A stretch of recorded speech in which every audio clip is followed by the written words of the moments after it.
আমি মহান সংসদে তারকা চিহ্ন প্রশ্ন 172টি পাঠ করে শোনাচ্ছি। আমার প্রশ্নটি বিদ্যুৎ, জ্বালানি ও খনিজ সম্পদ মন্ত্রী মহোদয়ের নিকট। মাননীয় মন্ত্রী মহোদয়, অনুগ্রহ করিয়া বলিবেন কি, বর্তমানে বাগেরহাট জেলার মোরেলগঞ্জ ও শরণখোলা উপজেলায় বিদ্যুৎবিহীন গ্রাম আছে কিনা, থাকিলে তাহা কি, এবং উক্ত গ্রামে বিদ্যুৎ সরবরাহ করা হইবে কিনা? মাননীয় মন্ত্রী। স্পিকার, বর্তমানে বাগেরহাট জেলার মোরেলগঞ্জ ও শরণখোলা উপজেলায় বিদ্যুৎবিহীন কোনো গ্রাম নাই। ধন্যবাদ স্পিকার। মাননীয় সদস্য একটি প্রশ্ন করতে পারেন, জনাব আব্দুল আলিম। মাননীয় স্পিকার, আমরা পল্লী বিদ্যুতের অধীন বিদ্যুৎ গ্রহণ করে থাকি, কিন্তু পল্লী বিদ্যুতের অনেক অনিয়ম রয়েছে। বিশেষ করে আমরা লাইন থাকলেও নিয়মিত আমরা বিদ্যুৎ পাই না।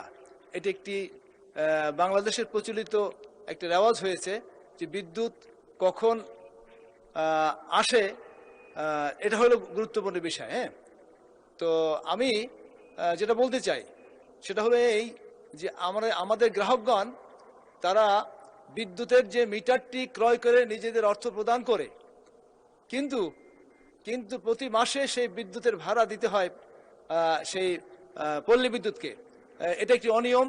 সুতরাং এর হাত থেকে এই ব্যাপারে কোনো ব্যবস্থা গ্রহণ করবেন কিনা আমি আপনার মাধ্যমে মাননীয় মন্ত্রী মহোদয়ের কাছে সেটা জানতে চাচ্ছি। মাননীয় সদস্য, আপনি জানতে চেয়েছেন বিদ্যুৎবিহীন গ্রাম আছে কিনা। এখন তো একটা নতুন প্রশ্ন করলেন। এনিওয়ে, মাননীয় মন্ত্রী। স্পিকার, বিদ্যুৎ পায় না এটা বলে ঠিক না। পল্লী বিদ্যুৎ উন্নয়ন বোর্ডের যে লাইনগুলো আছে অনেক লম্বা লম্বা লাইন, অনেক সময় টেকনিক্যাল ফল্টের জন্য বিদ্যুৎ থাকে না, আবার রিপেয়ার করলে আবার বিদ্যুৎটা চলে আসে। সেই জন্য মাঝে মাঝে এটা বিভ্রাট হয়। আর 2 নম্বর হলো, আপনার যে মিটারের কথা বলছেন, এটা দীর্ঘদিন যাবৎ ফ্যাসিস্ট গভর্নমেন্ট প্রিপেড মিটার লাগিয়ে 10% করে চার্জ করে। এটা নিয়ে জনগণের মধ্যে অসন্তোষ আছে। সেই জন্যই আমরা দায়িত্বভার গ্রহণ করার পরে এই মিটারগুলোর প্রোগ্রামগুলো চেক করছি। চেক করে যদি অসামঞ্জস্যপূর্ণ দেখি তাহলে আমরা এটা ঠিক করে দেব। ধন্যবাদ মাননীয় স্পিকার।